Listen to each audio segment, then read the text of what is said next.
Hello everyone, welcome to this video entitled Tips and Tricks number 13. Weird but useful things to do with Qspice. First of all, I want to thank our industry mecenas Frenetic for their support. Frenetic is a company that uses artificial intelligence for the optimization of power converters. If you are interested, you can try their software for free using the link provided in the description of this video. So in the last video we saw some weird things to do with Qspice. Today we're going to see some more. Today we're going to see how to solve systems of equations using Qspice. Here we have an example of how to solve a system of linear equations. Here we have three variables, x, y, and z. And these three equations, it's a linear system of equations, and these are the solutions of this system. So on the right, we have how to implement this in Qspice. We use three behavioral voltage sources to implement the three equations. For example, this one here is implemented using this voltage source in which we are generating the variable x as a voltage at this node that from here has to be equal to 13 minus 2 times y minus 3 times z. So we are generating this voltage and applying this voltage to a resistor of 10k here, but in principle this is not important. And we do the same with the variable y and the variable z. And then we can use a .op operating point analysis to solve and obtain the solutions of this system as voltages v of x, v of y, and v of z. So here is our system of equations implemented on Qspice. We are plotting the three voltages. We are also using measure statements to plot the results on the output window. So let's run the simulation and see what happens. And here we have the results. On the right we have the plotting of the three voltages corresponding to the three solutions, and also on the output window we can see the values corresponding to the solution. Now let's do a transient analysis. Instead of using an operating point analysis, we are using here the .tran statement. We have selected the simulation time up to 1 millisecond.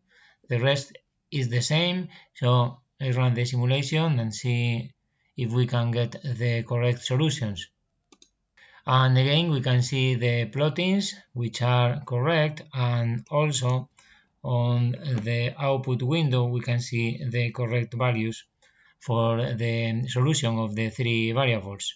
And finally, let's see an example of solving nonlinear systems of equations. As shown here, in this case we have these two equations which represents a circle and a line, and we want to obtain these two solutions of this system of equations. The solutions are shown here. So in this case, for this type of systems, nonlinear systems of equations, I think that it's better to use a .tran analysis, and we can also add inductors, so that in this way we can also use the initial conditions to have more options, more possibilities to obtain the different solutions. So here we are implementing the node x. The voltage here in steady state is going to be v of x, which from this equation is equal to v of y minus 1. And similarly, the voltage at this node, v of y, is equal to the square root of 9 minus v of x squared.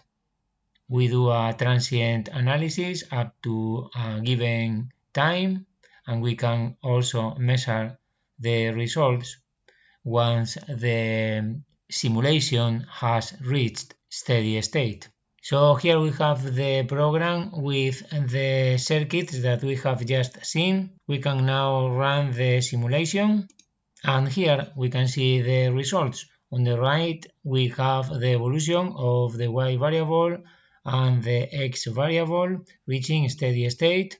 We can measure these values using the cursor, of course, or we can use the measure statements as we are showing here at 5 microseconds, so we are in a steady state, and here we have the values corresponding to the solution.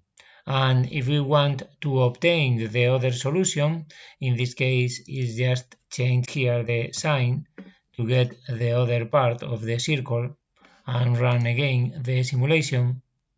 So now we are getting the negative solution. Well, this is all in this video today. Maybe this is a crazy idea, but I think that one never knows when these kind of ideas can be useful in the future. So I hope that you have enjoyed this video. Please let me know if you have any comment or question. Thank you very much for watching, and I hope to see you in the next video. Goodbye now.